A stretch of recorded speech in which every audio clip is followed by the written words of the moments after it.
बिस्मिल्लाहिर्रहमानिर्रहीम। देखें, इस वक्त जेडीसी जो ऑपरेशन कर रही है राशन का, कराची के साथ साथ कराची में तो कल रात में हम माशाल्लाह 300 गाड़ियों के करीब करीब आ चुके हैं। अब ये ऑपरेशन जो है वो 300 गाड़ियों के जरिए मुख्तलिफ जगहों पे, मुख्तलिफ इलाकों में, और फिर जो हमारी अपनी गाड़ियां घरों में पहुंचा रही है डोर टू डोर, उसमें फूड पांडा और रेंटे कार की गाड़ियां शामिल हैं, उसे मिला के तकरीबन 300 गाड़ियों के करीब पहुंच चुके हैं जो डेली रात में निकल रही है। बहुत बड़ा ऑपरेशन है। सिंध में भरपूर ऑपरेशन चल रहा है, हर इलाके की वीडियो लोड हो रही है।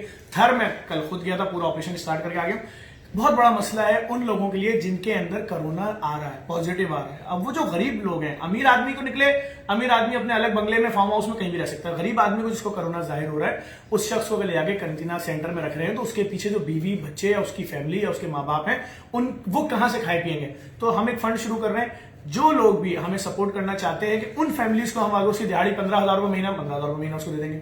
अगर उसकी दिहाड़ी 18,000 रुपए बनती है, 18,000 दे देंगे। ऐसे शख्स को जिसको पॉजिटिव आ रहा है और उसकी फैमिली खाने पीने के लिए परेशान है। हम पहले मरहले में भी शुरू कर रहे हैं 50 फैमिलीज से। तो मैं आपसे गुजारिश करूंगा, अगर इस मद में हमें सपोर्ट करना चाहते हैं, हमारे इस फंड में पैसा दें, ताकि हम उन लोगों को जो जिन लोगों में निकल रहा है, देखें सही है, आप गली बंद कर दें, मोहल्ला बंद कर दें, शहर बंद कर दें, गांव बंद कर दें, लेकिन जिस शख्स के, जो उसके घर का कमाने वाला है, उसमें निकल रहा है, उसकी फैमिली को किसी को निकल रहा है, उसको तो बिल्कुल बंद हो गई ना।